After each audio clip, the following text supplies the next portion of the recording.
Hey everyone, I'm Maya. Welcome to my channel. I'm a self-care coach and writer, and I have a podcast called Gentler, all about practical self-care. And I talk a lot about self-care, obviously, and productivity and personal development. So if you're interested in any of those topics, then stick around and definitely subscribe. Today, I'm talking about 5 things that keep me productive and kind of like my version of productivity. I like to think of productivity as something that allows me to create space for the things I really want to do. So I don't care about getting so much done just so I can say I did it. It's more so I want to pick the things I actually need to get done, get those out of the way so I can have more time to do the things that I actually want to do. So whether you're spending 8 hours a day working or three, whatever that balance is for you. I prefer to be on the lower side, to be honest. I just like to know that whatever time I'm spending with work or on a project, I'm using it intentionally so I don't have to spend too much time on things. So I want to share 5 things I do to kind of maintain that balance for myself. So the first thing I do is get dressed in clothes that feel like me and that kind of allow me to do the things I need to do throughout the day. So I work from home. There's a person on my roof. It really scared me. Okay, anyway, I work from home. I've been here for over the past year now. So for me, outfits really need to be comfortable, but I also kind of like to feel put together so I can show up on Instagram without worrying about how I look, or I can walk downstairs without feeling like I look a certain way, and that doesn't mean that I don't wear sweats throughout the day. I love wearing sweats and different like matching sets and everything. That's totally fine as long as it feels like me and allows me to move the way that I want to. So for me, typically it's just like a casual balance between like weekend clothes versus like what I would have worn to work if I was going in real life. So that's really been important because it just helps me get into the mindset of who I want to be as I work. And I'm going to talk about that a little bit later. But the main thing is just getting dressed in outfits and clothes that really feel like Maya and the version of Maya that I want to be. So the next thing I do is create awesome conditions. So if I look around my space and it's a mess, it's junky, my mind is immediately going to feel as cluttered as that. So I really focus a lot on just tidying up. My goal, like my whole thing, like check-in, is does this space feel like an Airbnb I've just checked into? If so, we're good to go. That's how I want my space to feel. I want it to feel like a hotel, like something that someone created for me. That's what I hope to have the environment feel like in my home. So most days it works great, some days it doesn't, but I also give myself space to correct it. Like this morning, I woke up a little bit later, but I still took time to clean up my apartment because I know that nothing is going to go as well as I hoped. It's not going to be optimized if that thing is still in the wrong place. And that thing being just the tidiness of my apartment. That's really important for me. So I just went through each room.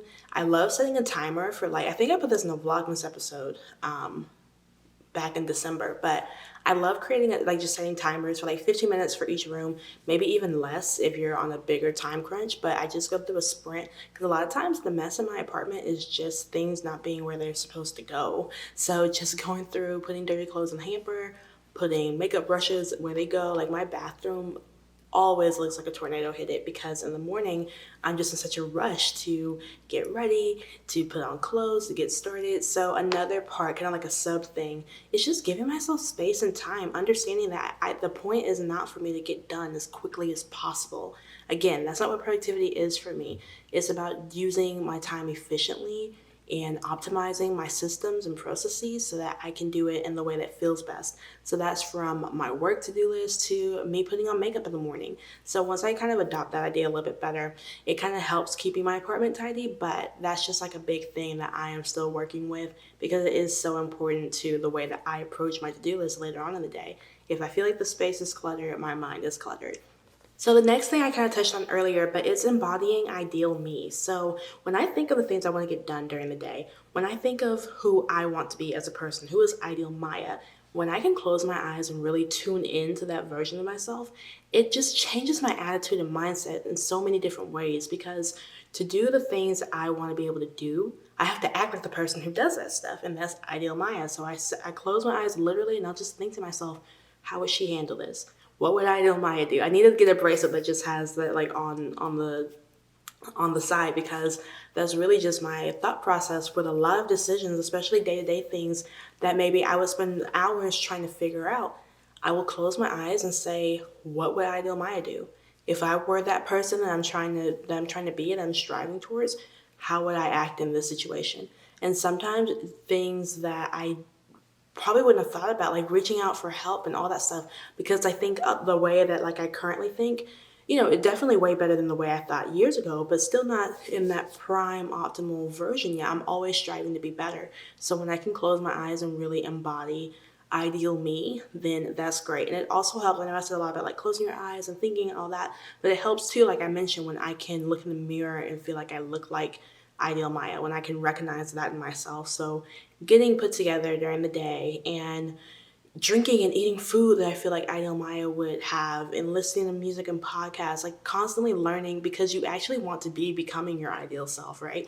You don't just want it to be like a pretend thing, like fake it till you make it, but also be working on becoming that person. That's all a part of the embodiment. So once I really focus on that, it helps me just be way more productive, because a lot of the actions that I had on my to-do list, I know Maya doesn't entertain, or she outsources, or she automates. She doesn't worry about it. So it just can really move me forward in my to-do list way faster than if I had just been trying to do it in like my smaller version of thinking. So the fourth thing I do is create systems for everything, but especially for the time sucks. So the things that I try to avoid, the things that end up dragging, stuff like that. Like the first thing that comes to my mind is emails.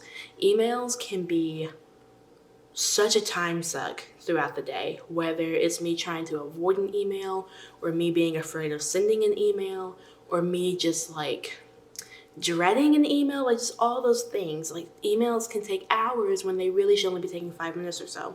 So the systems I've created around emails are: one, only dedicating like 2 parts of the day for emails. I don't keep my email open. I used to keep it open so I could just see any email as it came in. That was not a very productive thing for me to do, because every time I got an email, I immediately either wanted to tend to it, or I let it affect my mood if it was something that I was afraid of, which often wasn't even something I needed to be afraid of. I just noticed that it came from a certain manager, or the subject line kind of threw me off a little bit. But once I finally opened it, like 3 days later, it wasn't really what I thought it was. But because I had it, I let it come into my space without me like being the bouncer of my mind, rather, like I just kind of like was open and with no defenses. Because of that, it just completely changed my mood and my workflow and all of that. So I leave my email closed until I go to the designated like email time. I also have templates. Like if I get a lot of common emails throughout the day, whether it be through my 9 to 5 or with Gentler or like my personal brand. So I just create templates. I set my drafts in the email, and they're just like standard responses that if I see like, oh, this person's reaching me about such and such, I get this email all the time, let me send them this template. And it just makes things go like just so much quicker. So those are some systems I have around emails, but there's so many other things that can take a long time, like meals throughout the day. Like a lot of times I would just not eat lunch, because I knew like, okay, I have to get up, I have to make lunch, and I gotta clean up lunch. So I just started changing what I ate for lunch. And now like maybe I'll have like yogurt and a Baby Bell cheese, or a clementine, something that's very simple that I don't have to prepare and that I can just throw away when I'm done. So look at your own schedule and think about where are the areas where time is just going down the drain, and not in a good way. I'm not saying that you shouldn't. If you love spending a long lunch and like spending a lot of time on that, do that. That's perfect for you. That's a great way to center yourself and ground yourself. That's not really where I like to put a lot of extra time. I don't really like cleanup. I don't really like cooking throughout the day. I feel like it breaks my flow, but I do need to eat. So I found the areas where I don't like to spend a lot more time, that I feel like I'm spending way too much time. So that's where I correct it. Do that according to your own schedule. You might love emails. I don't know. But if that's you, then don't mess with it. But if you do have an area where you feel like, I feel like I'm spending way too much time doing this and it's not really giving me a return, it's not adding to anything, then that's where you really want to focus in on your systems. And I'm going to do another video later on systems and routines and how I really create them in the best way. So make sure you click the subscribe button, click the bell notification, so that you can be notified whenever I post that video. And then the last thing, I feel like if you follow me on social media or you listen to the podcast and you already kind of know, you're familiar with this, but in case you're new, breaks and buffers, they are the most important part of my actual to-do list, because they keep me motivated, keep me pushing, and just make sure that I'm beating burnout. A lot of times burnout happens because we treat rest as a reward and not as a right.